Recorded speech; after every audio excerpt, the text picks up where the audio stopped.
안녕하세요. 저는 곧 태어날 둘째 손주를 손꼽아 기다리고 있는 60대 여성입니다. 제가 지금부터 들려드릴 이야기는 현 시대와 맞지 않은 이야기일 수도 있고 아직도 뿌리 뽑혀지지 않은 남아선호 사상에 대한 이야기가 될 수도 있겠는데요. 불과 몇 년 되지 않은 이야기라 더욱 생생하게 이야기를 전해드릴 수 있을 것 같습니다. 어찌 보면 제가 겪었던 일들과 별반 다르지 않은 일들을 하나뿐인 딸이 겪게 되어 더욱 감정이 북받쳐 올랐을 수도 있어요. 제 이야기를 한번 시작해 보겠습니다. 저는 강원도 산골에서 태어나 강원도에서 초중고 모두 졸업하고 취업이 하필 경상도에 있는 회사로 정해져 가족들과 떨어져서 지내게 되었습니다. 어린 나이에 홀로 타지에서 지내다 보니 회사에서 만난 지금의 남편과 사랑에 빠지게 되었고 경상도에서 태어나 쭉 자라온 남편과 결혼하게 되었죠. 결혼을 하자마자 지옥이 시작되었습니다.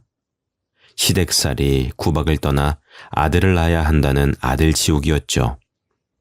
그때마다 번번이 남편은 신경 쓰지 않아도 된다고 했지만 시어머니는 그렇지 않았습니다. 남편이 장남이기 때문에 대를 이어야 한다고 시골 분들의 구박이 어마무시했죠. 강원도 시골에서 농사를 지으며 지냈던 부모님 또한 당연히 시집을 갔으면 아들을 낳아야 한다고 시댁 어르신들과 일맥상통하여 저를 괴롭게 했습니다. 남편만 유일하게 제 편이었죠. 저희는 피임을 하지 않았음에도 불구하고 아이가 생기지 않았습니다. 며느라, 이게 다 아들을 낳으려고 딸이 안 들러붙어서 아기가 안 생기는 거니까 걱정 말으라. 처음엔 오히려 아들을 낳으려고 아직 아들이 점찍어지지 않아서 그러는 거다 하시던 어머님도 1, 2년이 지나도록 아이 소식이 없자 저를 괴롭히기 시작했어요. 얘는 뭘 먹고 자랐길래 애가 안 들어서?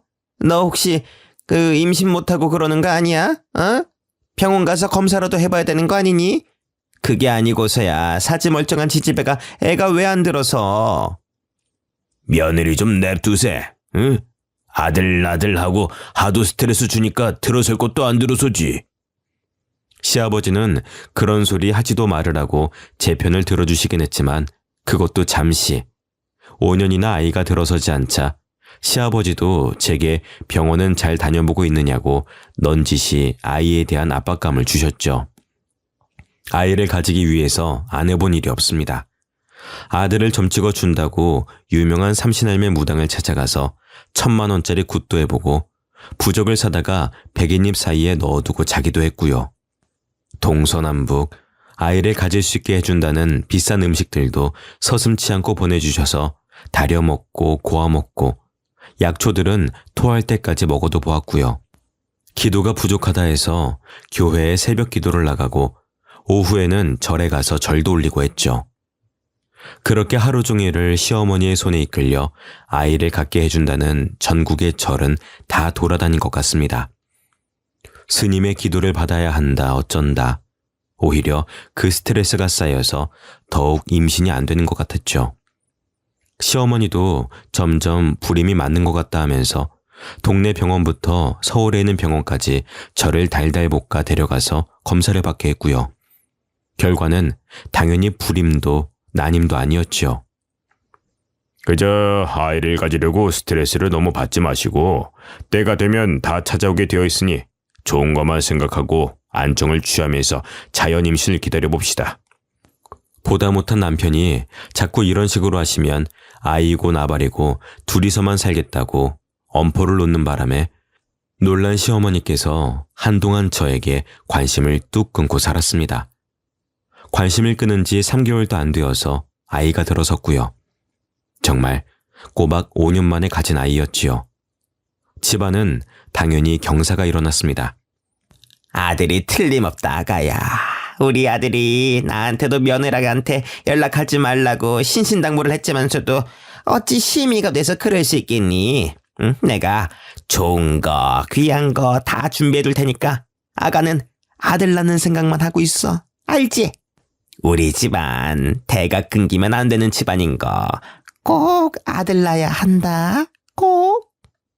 남편은 시댁에서 부르면 가지 말라고 했지만 시어머니가 부르는데 어떻게 안 가나요? 이게 아들 낳는 약이라더라. 딸도 아들로 바꿔준다더라. 정말 임신해서 좋다는 거는 다 먹어봤던 것 같습니다. 배가 점차 불러오고 아이 성별이 딸이라는 걸 알았을 때 저는 뒤통수를 세게 맞은 것 같은 기분이었죠. 딸이라서 너무 좋고 행복했는데 시어머니의 아들 타령에 죄스러운 느낌까지 들었거든요. 남편은 딸이라서 너무 좋다고 공주 옷도 사고 방은 핑크색으로 화사하게 꾸미자면서 제 손을 잡고 신나서 이야기를 하는데 제 표정만 점점 굳어갔습니다. 그걸 본 남편이 걱정하지 말아라. 만약 우리 엄마가 딸이라고 구박하고 등 돌리면 앞으로 시댁에서 찾아도 가지 말라고 아쉬운 게 누구겠냐면서 연락도 다 막아주고 감쌀 테니 아이 낳는 준비만 열심히 하자고 하더군요. 든든한 남편 덕에 오히려 기운이 났습니다. 당연히 시댁에서는 난리가 났고요. 딸을 가지다니 불경하다는 소리까지 들었습니다. 아들을 낳는 기도를 얼마나 열심히 드렸는데 그 마음에 진심이 없었으니까 딸을 가진 거라고 하면서 임신해 있는 내내 저게 아들이었어야 했는데 하면서 가슴을 치는 시어머니를 봐야 했죠. 남편은 자꾸 그런 식으로 나오면은 딸이고 아들이고 손주들 구경도 못하게 될 것이라 엄포를 놓았지만 시어머니는 계속 둘째는 아들을 낳아야 한다고 네가 우리 집 대를 끊을 생각이냐면서 저에게 구박을 엄청 주었습니다. 그러다 예상치 못하게 예정일보다 빠르게 진통이 왔고 아이를 낳으러 병원에 갔습니다. 하지만 엄청난 난산이었어요.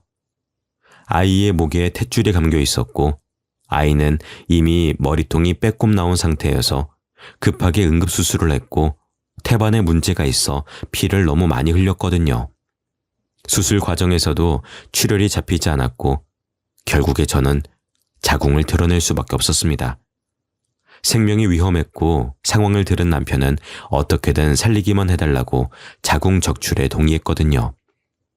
저는 그렇게 꼬박 이틀 만에 정신을 차렸고 이틀 동안 아이에게 제대로 젖을 물리지 못해 우울했습니다. 하지만 그것도 잠시였죠. 딸을 낳았는데 자궁을 적출한 며느리가 예뻐 보일 리가 있겠습니까? 수술해서 입원을 길게 해야 되는 저에게 시어머니는 막말을 쏟아부었습니다. 네가 거기 그렇게 누워만 있으면은 우리 아들 밥은 누가 챙겨주니? 우리 아들이 아들 씨를 못 준 게 다 네가 제때 밥 안 챙겨주고 굶겨서 그런 거 아니야. 지한테 좋은 거 귀한 거 다 사다 먹였더니 홀라당 딸을 낳는 게 뭔 동네 자랑이라고 누워서 가만히 있어. 정말 비참하게도 시어머니는 여전히 아들을 못 낳은 저를 가만두질 않았습니다.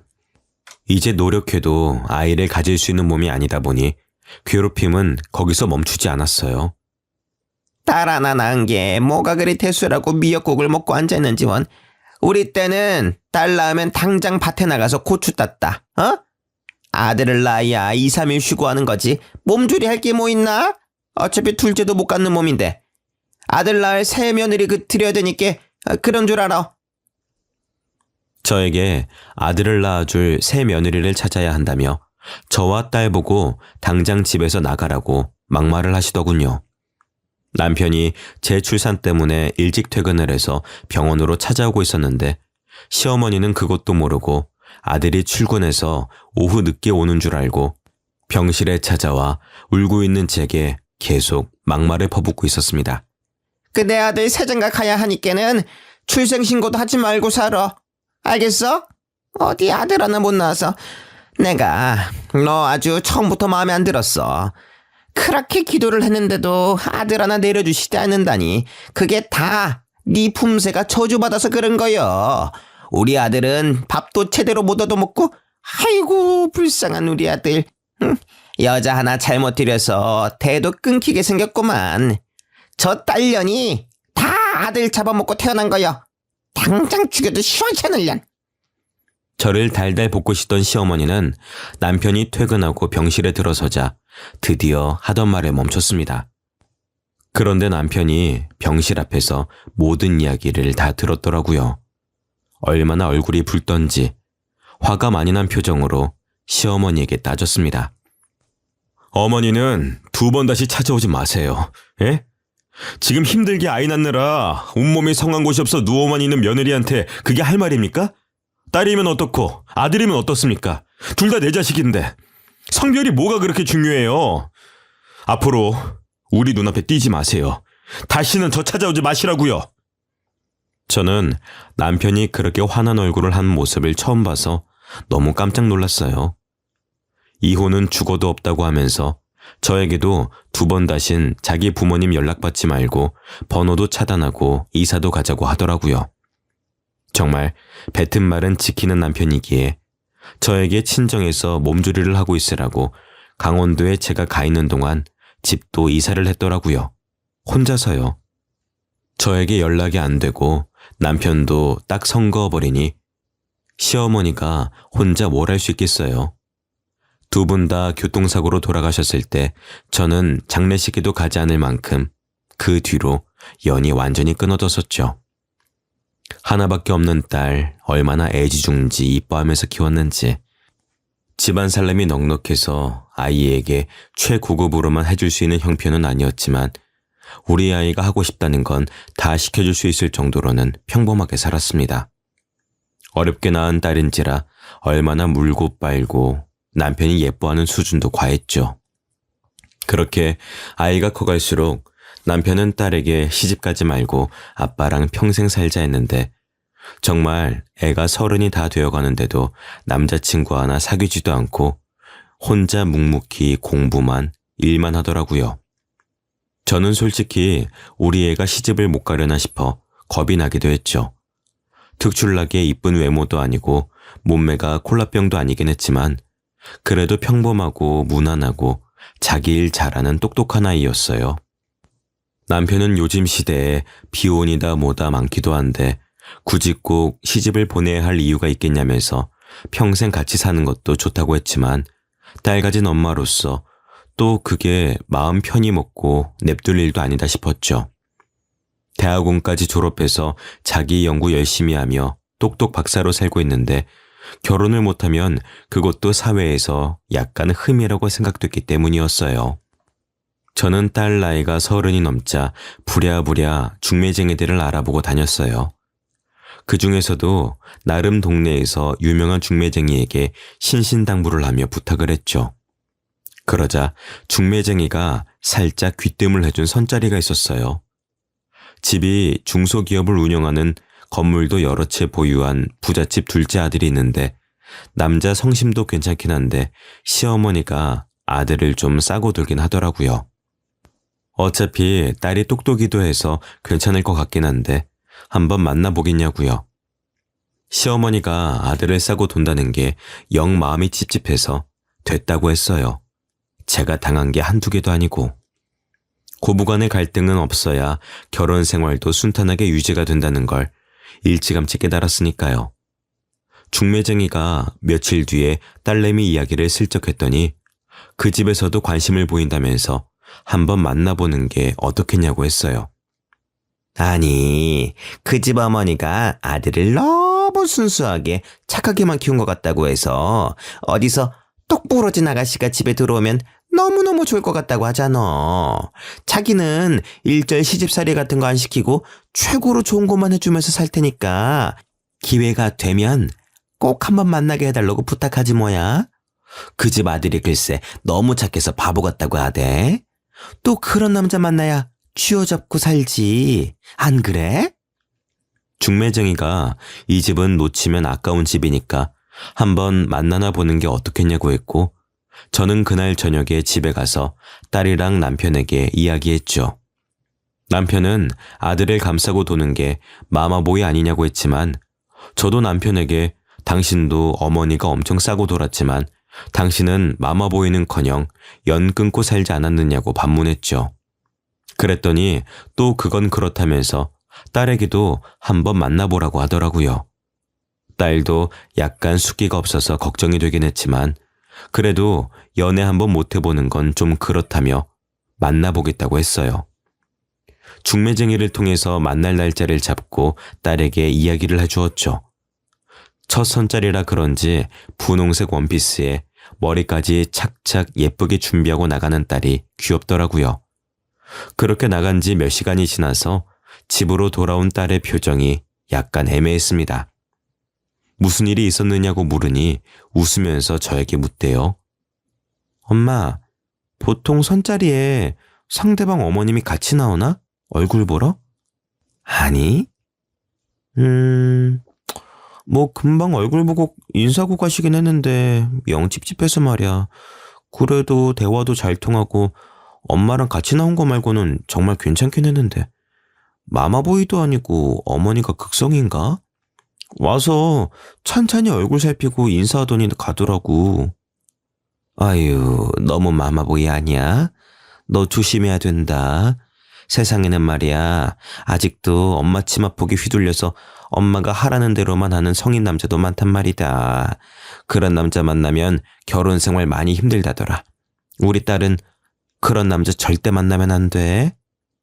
남편이랑 저랑은 딸이 연애 한 번 안 하고 일에만 몰두하길래 솔직히 다른 생각도 여러 번 했었거든요. 남자한테 아예 관심이 없는 건 아닐까 하면서요. 다행히 이번 선자리에서 본 남자가 마음에 든 것 같더라고요.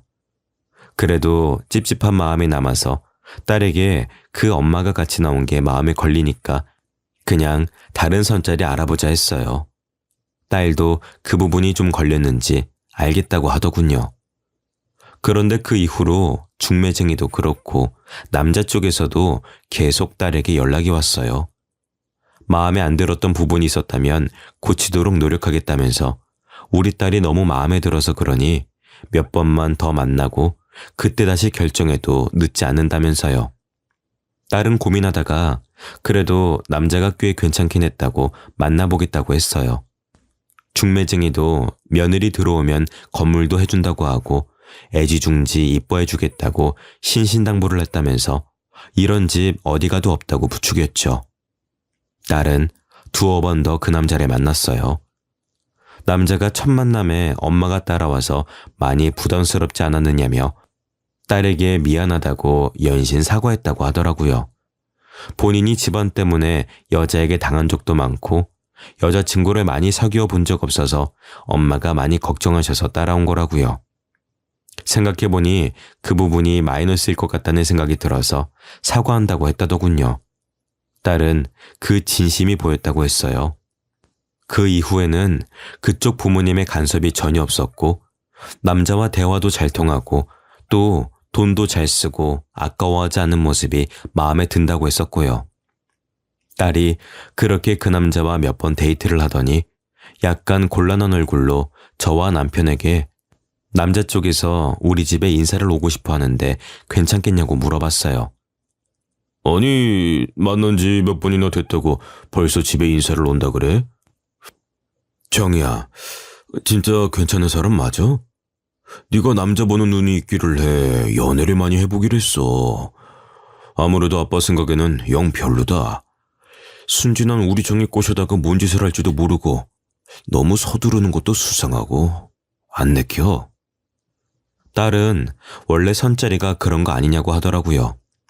선자리라는 게 어쨌든 결혼 적령기에 남녀가 결혼을 하려고 만나는 자리이기도 하니까 서두르는 것도 이해가 가긴 하더라고요. 그래서 집으로 초대를 했습니다. 부잣집 둘째 아들이라 식성이 어떨지도 모르고 조금 불편하긴 했지만 상다리가 휘어지게 음식을 차려냈죠. 남편과 둘이 열심히 차린 상이라 조금 긴장되는 마음도 들긴 했습니다. 안녕하세요. 처음 뵙겠습니다. 박상민입니다. 어서 와요. 차린 건 없지만 많이 먹어요. 아닙니다. 상다리가 부러질 것 같은데요. 저희 어머니께서도 갈비찜을 참 잘하시는데 정희 씨 어머님은 훨씬 더 잘하십니다. 아유, 어머님 들으시면 서운하겠다. 저희 어머니께서 이런 걸로 서운해 하시진 않으실 거예요. 맛있게 먹겠습니다.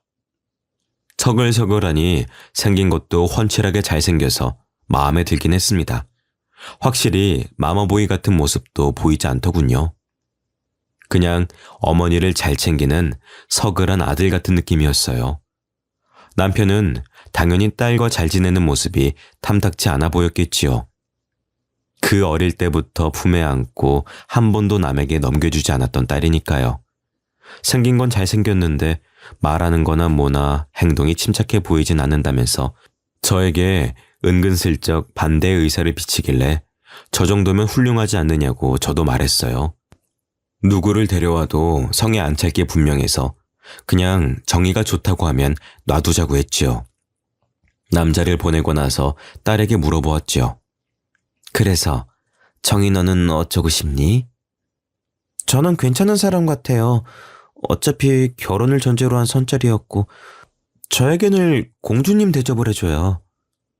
그래도 만난 지 10번도 안 된 거 아니야? 그 정도는 됐을걸요? 오늘 보니 어떠세요? 어른들에게도 예의 바르고 괜찮죠?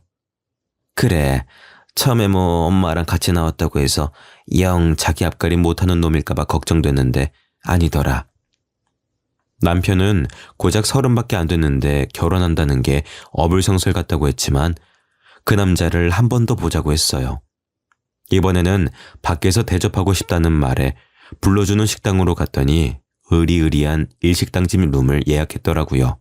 부잣집 아들이라더니 정말 고급진 느낌이 나는 식당이었죠. 딸에게 슬쩍 물어보니 매번 데이트할 때마다 이런 집들만 다녔다고 하대요. 우리 딸이 좋은 거 먹고 좋은 거 보고 그러면 당연히 제 기분도 좋아지죠. 그날 저녁을 함께 하면서 박상민이라는 남자는 저와 남편에게 딸과 결혼하고 싶다는 의사를 강력하게 피력하더군요.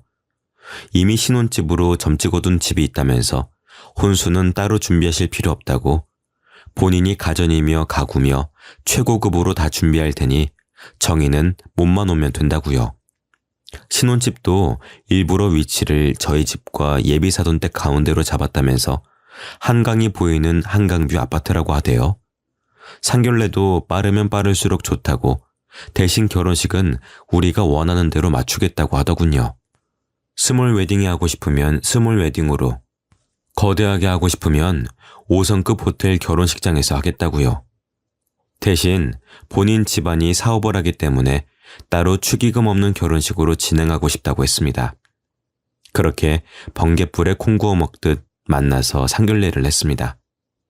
안녕하세요. 우리 청이 못 본 사이에 더 예뻐졌네. 응?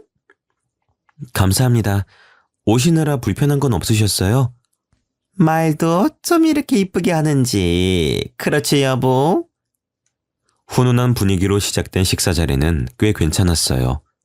마마보이가 맞는지 아닌지 유심히 보던 남편이 몇 번 마음에 안 드는 기침 소리를 내긴 했지만 제가 봤을 땐 별 문제가 있어 보이진 않았어요. 생선구이에 살을 발라준다던가 이 반찬도 먹어봐라 저 반찬도 먹어봐라 하는 건 저도 정희에게 해주는 부분이니까요.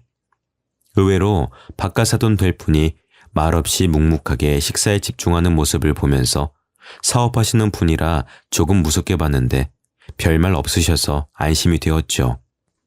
결혼식은 축의금 없이 반반으로 진행하고 사업하는 집이시니 격식에 맞춰 크게 하자고 정희가 이야기하더라고요. 아무래도 사업하는 곳에서 모양새 떨어지면 안 되니까요. 신혼집은 미리 보고 왔다며 좋은 집 해주셔서 감사하다고 혼수는 차근차근 넣겠다고 했어요. 여보, 결혼식은 우리 예비 며느리가 똑부러지게 잘 정리했네요. 그쵸? 그래도 결혼식 비용이 만만치 않으니 아무래도 손님이 많은 우리 쪽에서 부담하는 걸로 하시는 게 좋을 것 같습니다. 사돈 어르신. 그래도 결혼식인데 나누심이. 아닙니다. 사업하는 집안에서는 보통 이런 식으로 많이 합니다. 예비 며느리도 그런 부분이 걱정되었을 것 같은데 제 말대로 합시다. 그리고 혼수 부분은 당신이 알아서 하세. 네네, 제가 알아서 다 준비할게요. 우리 사돈 되실 분들도 아무것도 하지 마시고 제가 다 할 테니까 걱정 마시고요. 아무리 그래도 어떻게 혼수까지 전부 다 집도 해주셨는데. 어머, 걱정하지 마셔요. 신혼집이야 원래 우리 상민이 몫이었고 혼수는 당연히 제가 좋은 걸로 우리 며느리에게 선물해 줄 수 있죠. 그쵸 여보? 바깥사돈이 고개를 끄덕이시더라고요. 저는 우리 딸이 이렇게 예쁨을 받는 줄 몰랐습니다. 귀한 손님 모시듯 해주는 예비사돈 댁에 감동을 했죠. 남편도 보아하니 그런 모습에 감동한 것 같았습니다. 우리 딸은 그렇게 사랑받는 품 안에서 결혼식을 올렸습니다. 혼수 정도는 우리가 해주겠다 했지만 정말로 시어머니 될 사람이 딸에게 카드를 쥐어주시면서 혹시라도 부모님이 혼수 이야기 꺼내면 이 카드로 결제하라고 그랬다고 하더군요. 좋은 집안에 시집간다며 잘됐다며 저와 남편은 진심으로 축하해줬고 중매쟁이에게도 좋은 옷 한 벌 해주었습니다. 결혼식 당일에도 화려하게 꾸며진 신부 대기실을 보니 마음이 놓이더군요. 생화로 가득 꾸며진 대기실에 딱 가운데 앉아있는 딸을 보니 너무나도 예쁘고 좋았습니다. 사위의 형네 부부는 그날 처음 봤네요. 차가운 인상에 사위와 닮지 않은 우직한 외모가 조금 겁나기도 했지만 결혼식에 별 관심이 없는지 인사만 나누고 식장에 들어가더군요. 그렇게 성대한 결혼식이 끝나고 신혼여행도 다녀오고 선물도 바리바리 싸들고 와서 친정에서 하루 자고 결혼 잘했다는 생각에 남편과 저도 마음 놓고 취미 생활도 가지고 여행도 다니면서 하루하루를 즐겁게 보냈습니다. 처음에는 매일같이 연락 오던 딸도 신혼의 재미를 느낀 건지 점차 연락이 줄더라고요. 그래도 좋은 게 좋은 거라 가만 냅뒀는데 몇 주 지나서 연락 온 딸 목소리에 영 힘이 없었습니다. 무슨 일 있냐고 물어보니 별일은 없는데 이곳저곳 인사도 하러 돌아다니고 어머님이랑 자주 나가다 보니 지친다고 하더라고요. 밥이나 한 끼 사 먹이자 싶어서 남편과 함께 딸을 만났는데 딸이 웬 한약을 먹고 있더라고요. 무슨 약이냐 물어보니까 아기가 잘 들어서는 한약이라고 시댁에서 일찍 아이를 가지는 게 탈도 없고 아이도 건강하다면서 하루빨리 임신하라고 한다고 하대요. 남편은 오히려 손주 생각에 살짝 들떠 보였지만 저는 워낙 당한 게 있었던 터라 딸에게 너무 무리하지 말라고 아이는 다 때가 되면 들어서는 거니까 싫은 건 싫다고 말하라고 했어요. 하지만 딸도 너무 나이 들어서 아이를 낳으면 체력적으로 힘든 건 맞는 것 같다면서 생각해서 지어주신 비싼 보약이라 빼먹지 않고 먹고 있다고 하더라고요. 그렇게 또 한 주가 흐르고 딸이랑 백화점이나 갈까 싶어 전화를 해보니 부산에 와 있다고 하더라고요. 부산? 거기까지는 무슨 일로 갔어? 박서방이랑 여행이라도 간 거야? 신혼 좋으네. 아니야 엄마. 나 지금 시어머니랑 절에 기도하러 왔어. 아이가 들어서는 기도라나 뭐라나. 무릎 아프고 허리도 아프긴 한데 시어머니가 꼭 기도를 드려야 건강하게 아이가 들어선다고 그러셔서. 뭐라고? 아니 아이는 알아서 때 되면 생기는 거지. 당장 안써 좀 바꿔봐. 내가 왜 우리 딸 스트레스 주냐고 한마디라도 해야지. 난 또 사위랑 알콩달콩 여행이라도 간 줄 알았더니. 딸에게 성질을 부리며 안사돈을 바꾸라고 하니 옆에 있던 안사돈이 전화를 받더라고요. 그래서 딸 너무 고생시키지 말라고 한마디 했습니다. 사돈, 아이는 자고로 기다리면 다 들어옵니다. 스트레스 받으면 될 것도 안 되는 거 모르십니까? 다 알죠. 그냥 해볼 수 있는 건 다 해보는 거죠. 1, 2년만 더 지나도 노산에 검사할 게 한두 개가 아닌데 우리 첫째 며느리 보니까 30 훌쩍 넘겨 애 낳으니 보통 힘든 게 아니더이다. 아이도 빨리 낳아야 우리 바깥 양반도 사업체도 물려주고 우리도 노후 즐기면서 살 수 있지 않겠나요, 사돈어른? 통화를 하다 보니 우리 시어머니처럼 아들 타령도 아니고 다 우리 딸 정의를 걱정해서 하는 말 같아 저도 다짜고짜 화를 낸 게 조금 죄송하더군요. 서로 오해를 잘 풀고 통화를 끝냈습니다. 딸이 스트레스 받지 않게만 잘 해달라 하니 전국의 산의 진미는 다 먹으면서 스트레스 받지 않게 노력하고 있으니 좀 더 지켜봐달라고 하대요. 알겠습니다 하고 끊었어요. 딸이 보고 싶어 간간히 데이트하자고 연락해도 딸이 늘 바빠 직장도 그만뒀으면서 뭐가 그리 바쁘냐 물어보니 시어머니가 운동도 해야 몸이 튼튼해져서 아이가 잘생긴다고 했다며 요가, 필라테스 이런 데를 VIP권으로 끊어줬다고 합디다. 그래서 1:1 개인 레슨도 받고 한다고요. 꼬박꼬박 한약 먹는 것도 체크하신다고 딸이 조금 힘들어하길래 천천히 아이를 낳고 싶으면 시댁에 잘 말해보라 했어요. 그러니 거절하기 어렵게 좋은 것만 해준다고 힘없이 말하더라고요. 제가 결국은 다시 안사돈에게 전화를 걸어 잘 설명했습니다. 그랬더니 또 똑같은 소리를 하더군요. 본인들은 늙어서 후계자가 필요하고 일찌감치 준비를 해야 기업도 줄줄이 일 게 아니냐고요. 저는 결혼식장에서 봤던 첫째 아들이 생각나서 사위에게 형이 있지 않느냐고 형님네가 물려받는 게 아니냐고 물어보니 갑자기 안사돈 목소리가 커지면서 저에게 버럭 화를 내더라고요. 아니 무슨 소리를 하시는 거예요? 우리 상민이가 당연히 물려받을 기업인데 첫째가 뭐가 잘나서 기업을 물려받는다는 그런 소리를 해서 부정타게 해요? 우리 상민이가 물려받을 거예요. 그런 소리 하지도 입에 올리지도 마세요. 아시겠어요? 저는 그 말에 조금 찝찝했어요.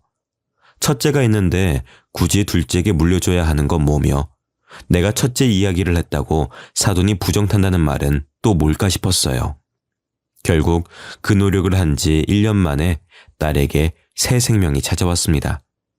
딸이 임신했다는 소리에 한달음 달려가 뭐 먹고 싶은 건 없느냐, 몸이 불편하진 않느냐 했더니 괜찮다고 행복에 젖어 있더군요. 아무래도 몸보신은 제대로 시켜줘야 할 것 같아서 입덧은 없느냐, 뭐 좀 해다가 갖다 줄까 하니 됐다고 하길래 서운했습니다. 임신한 딸이 보고 싶어서 집으로 찾아가겠다고 하니 오지 말라고 하더군요. 알고 보니 시어머니께서 임신 소식을 알린 이후 집에 아예 짐 싸들고 눌러앉았다고 했어요. 저는 덜컥 겁이 났죠. 고부간의 갈등이 아무리 없었더라도 같이 사는 건 말이 다르니까요. 내가 가서 쫓아내줄까 하고 물어보니 스트레스도 안 주고 먹고 싶은 거 사고 싶은 거 다 사주시는데 엄마 오면 괜히 좀 서로 불편한 상황이 될 것 같다고 밖에서 보자고 하더라고요. 너무너무 섭섭했지만 이미 시집간 딸인데 어쩌냐며 남편도 우리끼리 재미나게 지내자고 했어요. 그렇게 10달이 꼬박 지나고 예정일보다 조금 이르게 진통이 왔다는 소식에 병원으로 달려가니 저와 비슷하게 아이가 아무리 힘을 줘도 안 나온다고 하대요. 하루가 지나도 나온다는 소식은 없고 딸아이 얼굴은 점차 지쳐가는 게 보이고 저는 수술이라도 시키자고 했어요. 제가 힘들게 딸을 낳아서 그런지 못 보겠더라고요. 근데 사위가 절대 안 된다고 하더군요. 수술해서 낳는 것보다 자연분만이 훨씬 아이에게 좋다고요. 저는 그거 다 옛날 말이다. 저렇게 아파하는데 당연히 수술해야 된다면서 계속 말했지만 결국 이틀을 꼬박 앓고 딸은 손주를 낳았습니다. 뽀얗고 어여쁜 딸이었어요. 박서방, 어여쁜 딸일세. 아휴, 저 신생아실 안에서 울고 있는 것 봐. 아이고, 우리 정이가 아이를 낳다니. 죄송하지만 저는 출근해야 해서 가보겠습니다. 딸아이가 세상 밖으로 나와 울고 있는데 출근해야 된다고 사라지는 사위를 보면서 얼마나 황당했는지요. 옆에 지키고 있던 안사돈도 어느새 보니까 사라지고 없더군요.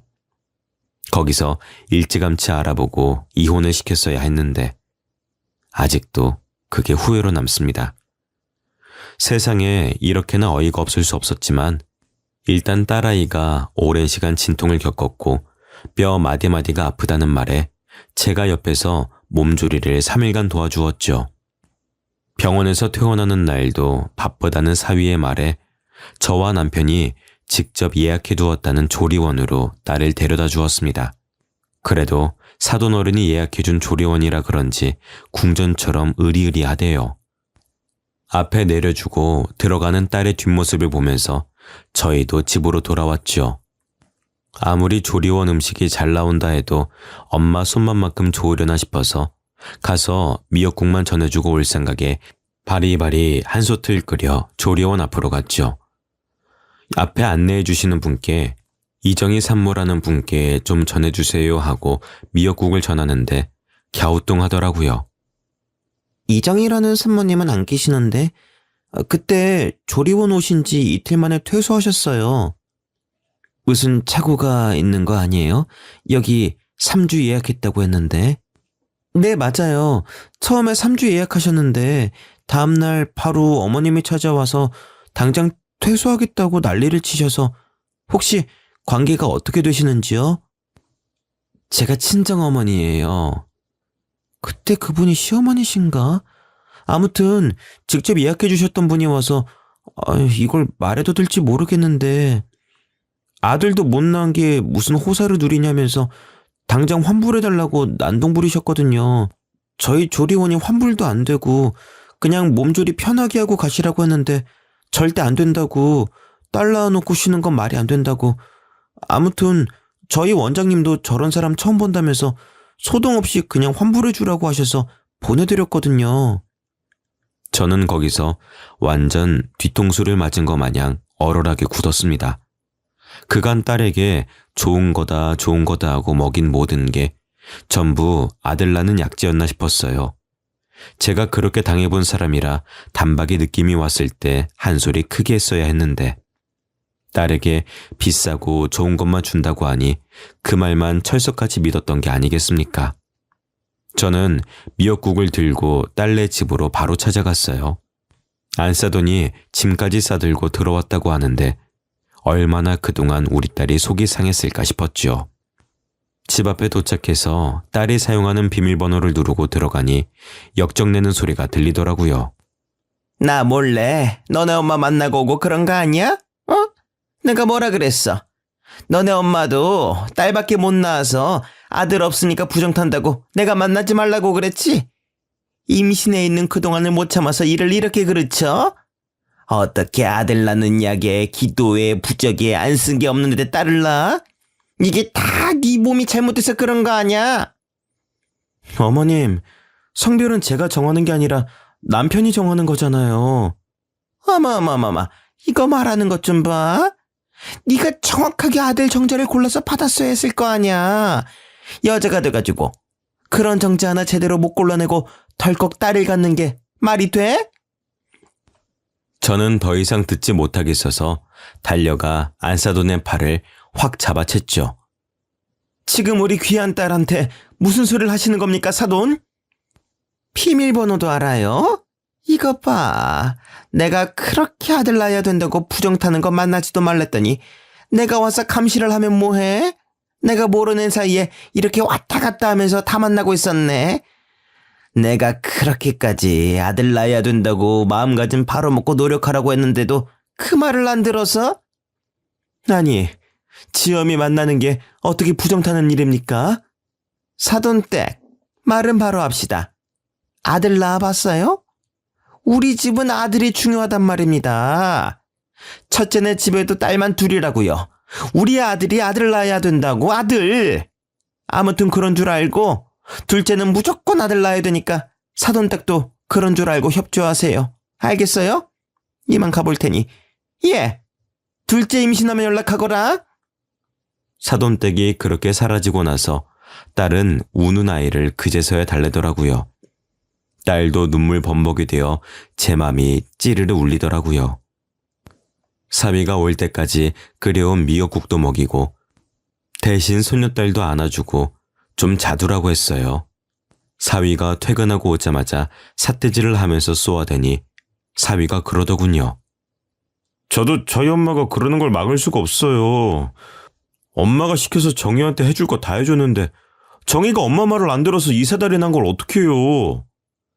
무슨 말을 할 때마다 계속 우리 엄마가 하더라고요. 딸은 우울증 걸린 사람처럼 엉엉 울기만 하고 그때라도 짐 싸들고 우리 딸을 데리고 왔어야 했는데 알고 보니 그동안 운동을 시킨 것도 약을 지어준 것도 모두 그놈의 아들 때문에 시킨 거였더라고요. 저에게는 교묘하게 딸이든 아들이든 상관없이 손주만 낳으면 되는 것처럼 하더니 딸에게는 아들을 낳으라고 강요했던 것이었습니다. 제 시어머니가 그랬듯 딸에게도 똑같은 시어머니 귀신이 붙었나 싶어서 혹시 기도하러 간 것도 부적도 무슨 삼신할매 귀신이 어쩌고 저쩌고 했느냐 하니까 맞다고 하대요. 그 무당은 올해도 해먹나 봅니다. 오죽하면 밤에 잠자리 할 때 어떤 자세로 하면 아들을 낳을 수 있다고 하면서 잠자리 자세까지도 일일이 코치를 했다고 하니 우리 딸이 그동안 어떻게 버텼을지 속이 터져나갈 것 같았습니다. 아니 박서방, 자네는 형도 있으면서 왜 자네가 가업을 이어야 한다고 저러시나? 아, 그게 저희 형이랑 저랑 엄마가 달라서 그래요. 아니, 그건 또 무슨 소리야? 형은 원래 엄마가 따로 있고 저희 엄마는 두 번째 부인이라서요. 형이 딸만 둘 낳았거든요. 그래서 우리 엄마가 제가 아들 있으면 아빠가 저희한테 가업 줄 거라고 저희 아빠도 꽤나 아들 하시거든요. 우리 엄마가 딸 낳았으면은 후처로 못 들어가고 쫓겨났을 거랬어요. 아무튼 그래서 엄마가 꼭 아들 낳아야 된다고. 근데 어쨌든 아들 낳으면 저나 정이나 다 좋은 거잖아요. 이게 무슨 바보 같은 소리야? 박서방, 정말 자네가 아들만 낳으면 다 될 것 같나? 형한테 물어봤는데 형이 딸 둘 낳고 셋째는 안 가진 데서 아마도 제가 아들 낳으면 우리 아빠가 진짜로 저 사업 다 줄걸요? 그러면 제가 장모님 건물 하나 드릴게요. 그니까 정이야, 우리 둘째는 꼭 아들 낳자? 저는 무슨 지능이 떨어지는 사람과 대화하는 기분이었어요. 딸에게 짐 싸서 집으로 가자고 했더니 딸이 그래도 지금은 어불성설이라고 하더라고요. 도우미 아주머니도 오시기로 했고 아이를 혼자서 어떻게 키우냐고요.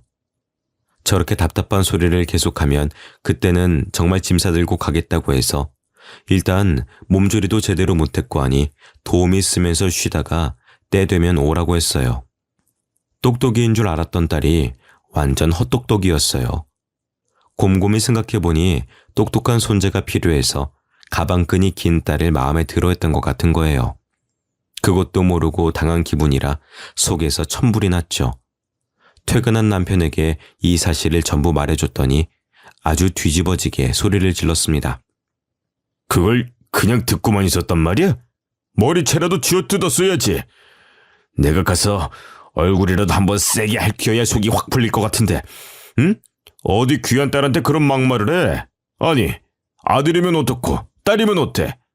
요즘 시대에 누가 아들 낳아? 효도 잘하는 딸이 최고지. 우리 정이 보고도 그런 소리가 나온대? 그리고 정이 요놈은 부모가 떡하니 지편 들어주고 있는데 안 오긴 왜 안 와? 응? 아휴, 그것도 스스로 지가 지발로 걸어 나와야 명분이 있지. 헛똑똑이야, 헛똑똑이. 남편은 속이 터지는지 가슴을 연신 턱턱 치더라고요. 옆에서 보는 저도 천불이 터지는데 딸이 하자는 건 안 해본 게 없는 남편이 또 얼마나 마음이 아프고 답답하겠습니까? 그래도 저희는 딸이 스스로 돌아오길 조용히 기다려줬어요. 그러던 어느 날 모유 수유를 잘하고 있는 줄 알았는데 딸이 덜컥 둘째를 임신했다고 하더라고요. 저는 눈앞이 깜깜해졌어요. 모유 수유를 하는 동안 생리를 안 해서 피임 없이 관계를 가졌는데 덜컥 임신했다고요. 딸도 바보 같았어요. 그래도 뭐 어쩌겠어요. 다행히 둘째를 임신하자 사위가 다시 극진히 딸을 모시고 다니더라고요. 이번에도 딸이면 어떡하지 하고 고민하는 딸에게 딸 낳아서 구박받을 것 같으면 이혼하고 집으로 돌아와라 하고 든든하게 말해주었지요. 시댁에서는 벌써 아들이라면서 잔치가 열렸다고 했어요. 들어보니 아들 낳는 날이라고 오늘 꼭 피임 없이 관계해라 한 날 애가 들어섰다고 했어요. 저는 정말 딸의 머리통을 콱 쥐어받고 싶었지만 참았습니다. 아니나 다를까 안 싸더니 다시 짐 싸들고 신혼집으로 찾아왔다고 했어요. 이번에는 대놓고 저보고 절대로 집에 찾아오지 말고 임신한 며느리도 만나지 말라고 하대요. 아들 낳아야 된다고 부정탄다고요. 저는 딸에게도 혹시 모르니 너네 시엄마가 막말을 하거든 녹음 다 떠두라고 했어요. 저도 안싸돈에게 전화해서 스트레스 주지 말라고 일러두었지요. 그랬더니 글쎄 제가 이번에 합방하라고 한 날에 애가 떡하니 들어섰으니 무조건 아들일 겁니다. 제가 어제 아들 낳는 약순물도 받아다 줬거든요. 본처의 자식이 아들 복이 없어서 딸만 줄줄이 낳았는데 우리 아들은 나 닮아서 이번에 꼭 아들 낳을 거예요. 그러니까 사돈댁도 이번만큼은 딸 보러 몰래 오지 말고 자중해 주세요. 알았죠? 저는 다 녹음을 해두었습니다. 다음 날 딸이 약수물 먹고 배탈이 났다고 할 때도 속이 끓었지만 꾹 참았어요. 증거를 더 모으고 이혼 소송이라도 해서 갈라서게 하고 싶었거든요. 그러다가 16주가 지나고 성별 확인을 하러 병원에 갔는데 둘째도 딸이라고 하더군요. 저는 덜컥 겁이 났어요. 하루 종일 핸드폰을 쥐고 살았죠. 혹시라도 딸에게 언제 연락이 올지 몰라서요. 그러다가 결국 사달이 났습니다. 응급실이라고 딸의 전화로 연락이 온 거예요. 저와 남편은 한달음에 응급실로 달려갔습니다. 그리고 병실에 누워있는 딸에게 자초지종을 물었지요. 딸이 이야기를 하더군요. 지난주에 확인하고 이번에 또 성별 확인을 했더니 딸이라고 했더군요. 그러자 사위가 딸에게 바로 그랬대요. 우리 엄마가 아들 아니면 지우랬어. 둘째는 지우고 다시 갖자, 아들로. 기다려봐. 엄마한테 물어봐야 돼. 통화해볼게. 아무래도 또 딸인 거 말하면 엄마한테 혼낼 것 같은데. 그러더니 사위가 안사돈과 통화를 하더랍니다. 스피커폰으로 통화한 덕에 내용이 다 들렸다고 하더군요. 아니 딸인데 애를 못 지우겠다고 한다고? 그것도 참 칭한 년이다 칭해. 어디 아들 집안에 딸을 들이밀고 있어? 대학원까지 나온 배우네라고 해서 말도 잘 알아듣고 잘 처신할 줄 알았더니 아주 멍청해. 아들, 그럼 계단에서 확 밀어버려. 실수라고 그러면 돼. 그렇게 해서라도 유산시켜야지. 딸만 줄줄이 소세지로 나올 거야? 저거 꼴을 보아하니 셋째도 딸 같다. 대리모라도 어떤지. 아니 뭐 딴 데서 아들 낳으면 되니까 일단 밀어서 유산이라도 시켜. 알겠어? 그 말을 듣고 딸이 놀래서 계단 밑으로 도망을 가려는데 뒤에서 사위놈이 딸을 급하게 밀었다고 하더군요. 그렇게 병원 계단에서 굴러떨어졌고 넘어진 걸 발견한 산부인과 간호사가 바로 응급실로 연계해서 검사를 진행했다고 합디다. 저는 옆에서 딸의 말을 듣고 지 잘못이 뭔지도 모르는 사위의 뺨을 세게 갈겼습니다. 제 뺨을 한 대 맞고 나니 사위놈이 저에게 왜 그러냐고 오히려 화를 내더군요. 그 사이 남편은 발빠르게 병원 CCTV를 확보했고 뒤이어 찾아온 안사돈에게 애를 계단에서 밀으라 시켰냐면서 당장 이혼시킬 테니 그런 줄 아시라 하고 딸아이를 데리고 집으로 왔습니다. CCTV와 녹음 파일들 모았던 걸 정리해서 이혼 변호사를 찾아가서 상담을 받고 나오는데 바깥 사돈에게 연락이 와 있더군요. 식사를 하자고 갑자기 요청하길래 일단 남편과 둘이 나가보니 바깥 사돈과 큰형이 와 있더라고요. 바깥 사돈에게 그간 있었던 일을 다 아시냐고 따지며 당장 둘을 이혼을 시키겠다고 말했습니다. 그랬더니 갑자기 고개를 숙이고 진심으로 사죄를 하더군요. 일단 사돈댁이 원하는 대로 다 들어드리겠습니다.